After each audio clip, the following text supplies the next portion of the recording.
Hello friends, आज हम electrodynamics Griffith third edition या सेकंड एडिशन की चैप्टर 7 के एक टॉपिक पढ़ेंगे जिसका नाम है इलेक्ट्रोडायनामिक्स बिफोर मैक्सवेल, यानी मैक्सवेल से पहले इलेक्ट्रोडायनामिक्स।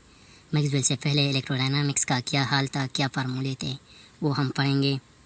चूँकि मैक्सवेल ने इलेक्ट्रोडायनामिक्स में बहुत काम किया है, इसलिए मैक्सवेल से पहले क्या हालात थे, क्या फार्मूलाज थे, वो हम पढ़ेंगे। So far over a century ago in the electromagnetic theory, हमारे पास ये इक्वेशंस थे। Number 1, divergence of electric field is equal to rho upon rho over epsilon naught. इसको गॉस लॉ भी कहते हैं। डिफरेंशियल फॉर्म, ये गॉस लॉ का differential form है। हमारे पास जो सेकंड इक्वेशन था वो था डाइवर्जेंस ऑफ मैग्नेटिक फील्ड, के वेक्टर्स हैं,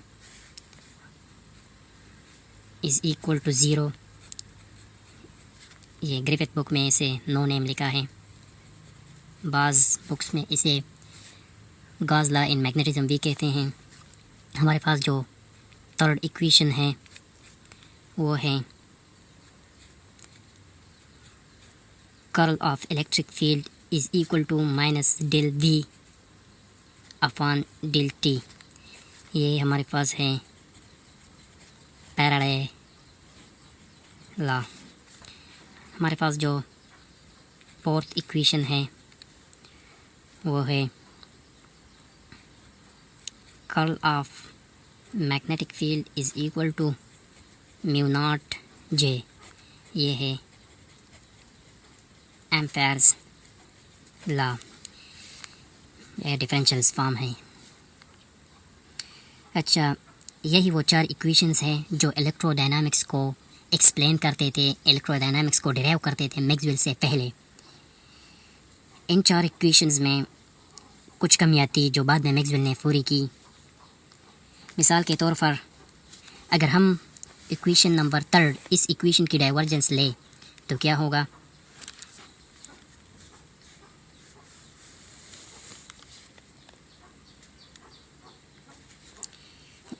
लिखते हैं, take divergence of equation number 3 del dot del cross E is equal to del dot minus d v upon d t. हम जानते हैं कि डाइवर्जेंस ऑफ कर्ल हमेशा ज़ीरो होता है। सो लेफ्ट हैंड साइड तो हमारे पास left hand side that is del dot curl of E is equal to zero, और राइट हैंड साइड जो है वो हमारे पास है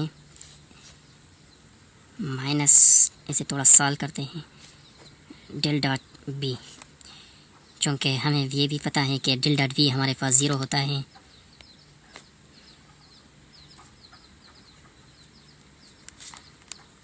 इक्वेशन नंबर 2 से ये हमें पता है। सो हमारे पास लेफ़्ट हैंड साइड भी ज़ीरो हुआ और राइट हैंड साइड भी ज़ीरो हुआ। ये तो ठीक है, इसमें कोई शक नहीं है। This equation is valid in electrodynamics, it's okay. अब हम डाइवर्जेंस लेते हैं इक्वेशन नंबर 4 की।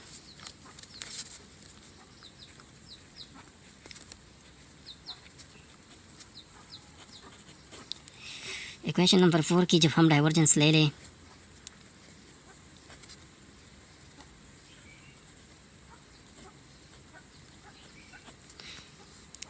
अच्छा, अब हमारे पास left hand side again zero आता है। क्यों? क्योंकि डाइवर्जेंस ऑफ कर्ल ज़ीरो होता है। यहाँ पर भी डाइवर्जेंस ऑफ कर्ल आ गया तो ये ज़ीरो होता है। अच्छा, लेफ्ट हैंड साइड तो हमारे पास ज़ीरो आया। अब राइट हैंड साइड पर हमारे पास आता है del dot J is equal to zero. जब ये हमारे पास आता है डेल डॉट जे ज़ीरो आता है तो इसका क्या मतलब है? इसका सिर्फ एक ही मतलब हो सकता है कि ये जो है ये सिर्फ स्टेडी करंट के लिए है, मतलब हमारे पास जो करंट होता है वो स्टडी होता है, वेरिंग नहीं होता। अगर वेरिंग है मतलब हमारे पास जो करंट है वो चेंज हो रहा है, तो फिर ये ज़ीरो के बराबर नहीं हो सकता। इसलिए हम लिख सकते हैं कि फॉर स्टडी करंट ओनली। इसका मतलब है कि ये सिर्फ मैग्नेटोस्टैटिक में ऐसा हो सकता है। अब अगर हमारे पास करंट स्टडी ना हो तो फिर हमारे पास इक्वेशन 4 का जब हमने डाइवर्जेंस लिया तो हमारे पास लेफ़्ट हैंड साइड जो था क्या था, divergence of magnetic curl of magnetic field, ये हमारे पास ज़ीरो आता था। लेकिन राइट हैंड साइड जो कि डेल डॉट जे हैं, ये हमारे पास ज़ीरो के बराबर नहीं है, क्योंकि करंट वेरी हो रहा है। और जब करंट वेरी हो रहा है तो फिर ये ज़ीरो के बराबर नहीं है। ये किसके बराबर है? हम इक्वेशन ऑफ कंटिन्यूटी से जानते हैं, because from equation of continuity ये हमारे पास बराबर होता है minus del rho upon del T, which is does not equal to 0.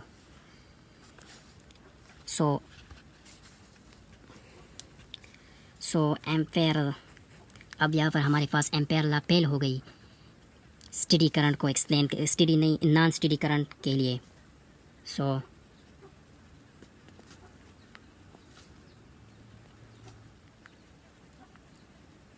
Ampere law is incorrect for non study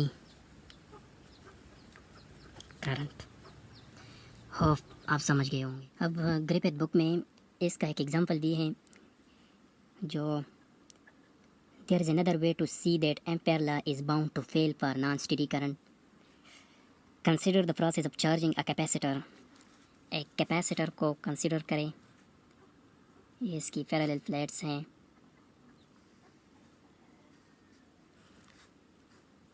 इसे एक बैटरी से कनेक्ट किया गया है।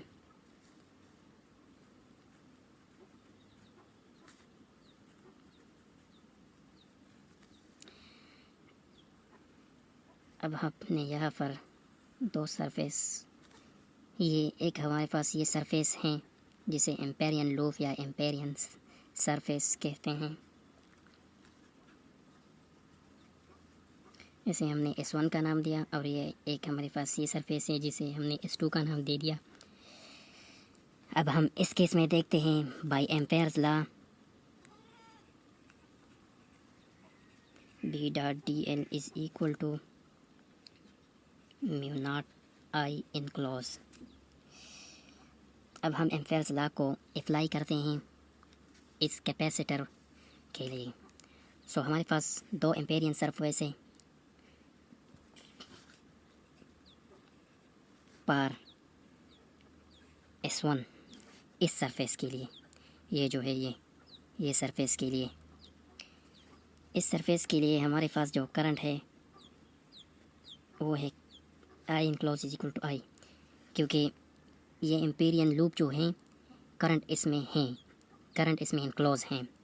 So ampere law is okay for this case.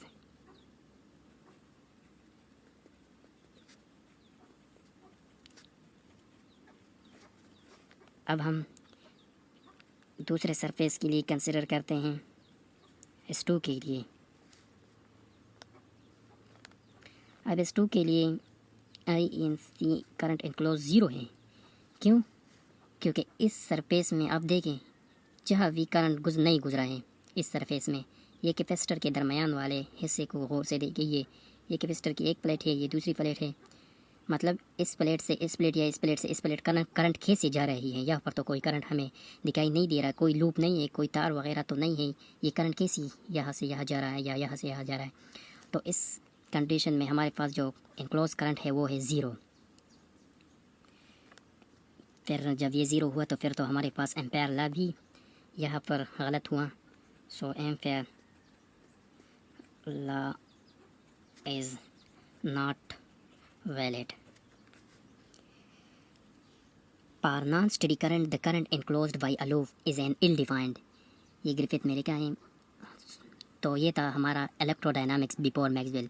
फिर इसके बाद मैक्सवेल ने इन इक्वेशंस को कैसे इन इक्वेशन को कैसे मॉडिफाइड किया, कैसे सही किया, और इस कैपेसिटर वाला एग्जांपल को किस तरह सही किया, ये हम अगली वीडियो में देखेंगे।